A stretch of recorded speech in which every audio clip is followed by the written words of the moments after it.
guys, it's Sky. Today I'm going to be talking about a topic that I am super passionate about. This is something that I have been learning about and experimenting with and kind of been on my own journey with for probably over a year. And that is how to be more intentional with my use of technology. This is a way that the world has changed quite a lot in the last 10 to 15 years especially.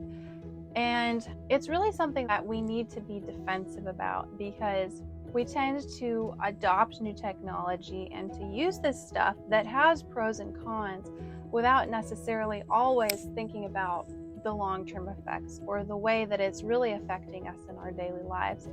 And so I plan on making a video in the future about why, my motivation and the benefits that I notice from working towards more intentional technology use. But for this video, I'm going to be specifically talking about the steps that I took and I'm taking to make my usage more intentional. So I have 6 steps, and for me, these steps have been totally life-changing, and I would not ever want to go back, and I would highly recommend them. Number 1 is to delete time-consuming apps and accounts. So any app that you notice yourself kind of going to when you're in a down moment, just kind of going to without any specific reason really, other than that you just want to be entertained. This is what I found with Instagram, Pinterest, and YouTube. For me, those were the 3 accounts that I had that I seemed to be having issues on. And those were the 3 accounts that allowed me to have something to scroll through. It's just those things that are really easy to go to and kind of feed into you without you having to really choose what it is that you're wanting to look up.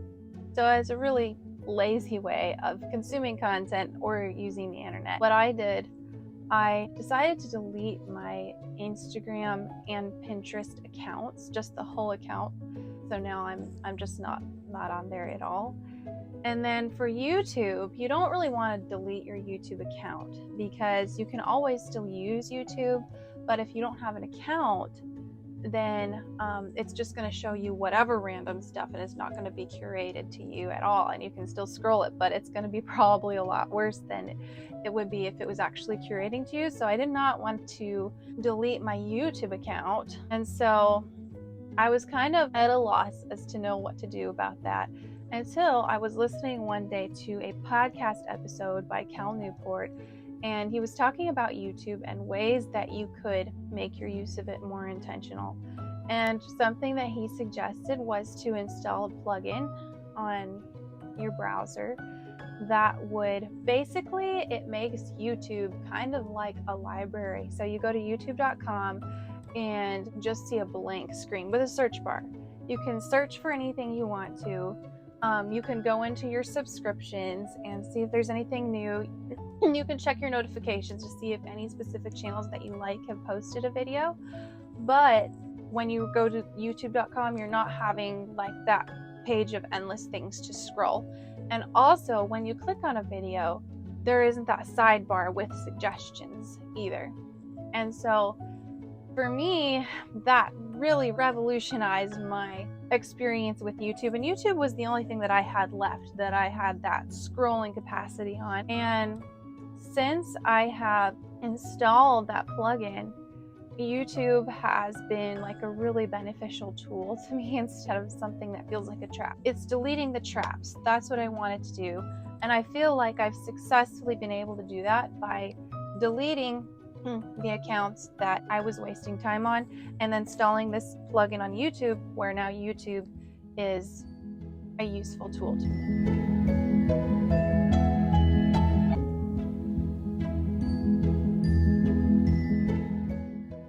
So that was number 1. Number 2 is to dumb down your phone. So you could get an actual dumb phone.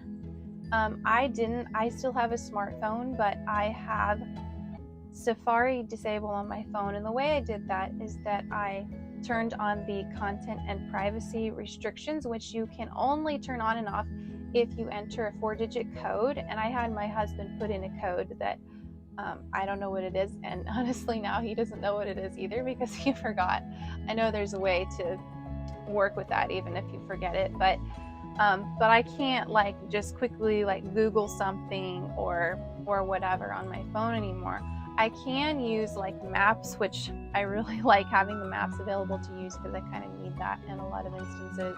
I have like the notes, the calculator, like all the basic tools on the smartphone that are really nice to have, but I don't have anything that I could potentially be using to distract myself or waste time on. The device that I use when I want to go online is I have an iPad, and I decided to do this and dumb down my phone when I got an iPad back in January. And I have like a little keyboard attached to it, and it's like a hard shell to where it like looks like a laptop. I really like it, but that's what I use whenever I want to go online or whenever I want to watch something on YouTube. And so the benefit to that is that I don't have my iPad with me everywhere. I often will leave it at home, so that it at least cuts out times when I'm out and about or when I'm doing things out of the house that I don't have a ready distraction in my pocket to just pull out and fill up those spaces. So that takes care of some. There have been a few times where it's been like, oh, like it would be nice to have the internet on my phone, but honestly, you can get by with it, and if you really need it, there's always somebody else that has internet on their phone, so it's not a big deal at all. Number 4, what I would suggest is thinking about, and you can make a list of things that really matter to you. Like, what is it that makes you at the end of the day feel like that was a day that was really well lived? We all have those things, and we also have things that's like, man, that really made me feel bad, that really made me feel not so great about myself or about the way that I chose to spend my time. And so I would highly suggest, making a list of things that you find fulfilling and things that you don't, and really using that to analyze the things that, after you've already kind of got rid of the scrolling factor, so that you now have to kind of choose what you're looking up to consume, to really think about, okay, what's actually going to be helpful to me, what's going to be fulfilling to me, and then unsubscribe from any channels or anything that you feel like doesn't align with your values. Since making these changes, the things that I tend to consume online are now much more beneficial, much more uplifting, much more helpful to me than if I were just saying, like, feed me just whatever you got, to the internet. It is a lot more fulfilling, and it makes the internet not such a horrible thing in my experience. It makes it more of a positive thing.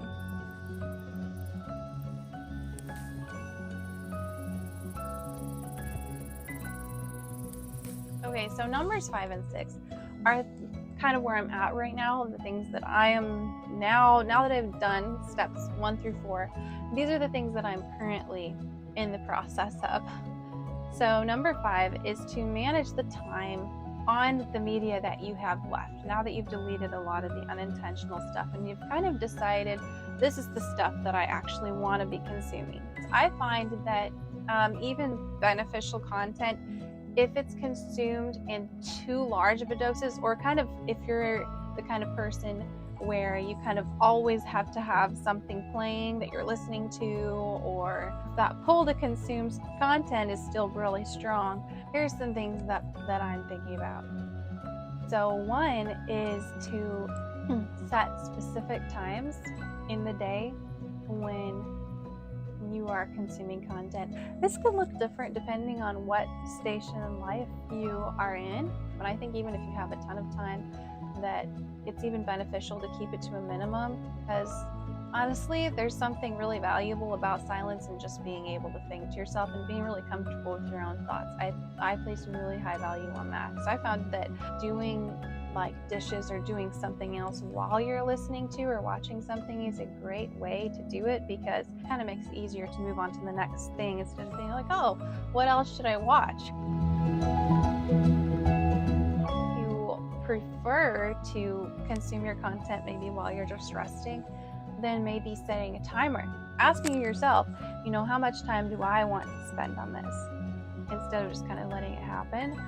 and saying, okay, I want to spend 30 minutes doing this. Just putting some healthy practices into place so that being online isn't just a constant go-to, and it's not getting in the way of, other important stuff in life. There's a lot of stuff that is really important that sometimes gets pushed to the side because we are so connected to the internet, and we are so used to the way that the internet feeds us that we want to be fed that way all the time, and I don't think that's a healthy thing. So that's why I think it's super important to put boundaries on your time limits of what you're consuming, even if the things that you're consuming are worthwhile. Number 6 is to find replacements.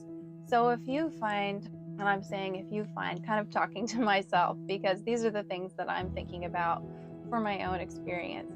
If you find that, oh, maybe there's a certain time of day that I tend to turn to the internet when that's not really a time that I want to be turning to the internet, then maybe you want to be like, okay, this is the specific activity that I'm going to replace that time with, whether it's reading a book, or maybe you talk to somebody on the phone, maybe you take a walk, maybe you take something that you've been wanting to do for a long time, like a hobby or exercise or relationship building activity or something in the back of your mind that's always like, I really want to do that.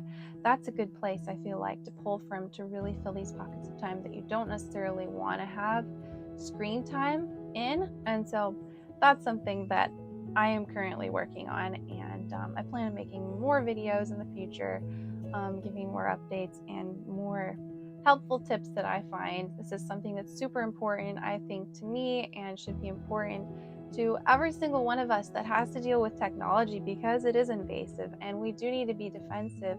It's not easy and it's not the most natural thing to do, but I believe it is possible to take the good and leave the bad when it comes to internet and technology use. So I'd appreciate it if you found this video helpful to give it a thumbs up, and maybe let me know if you have any experiences that you would like to share on this topic. If you leave it down in the comments, I would love to hear from you. Thanks for watching, and I hope you have a great day. Bye.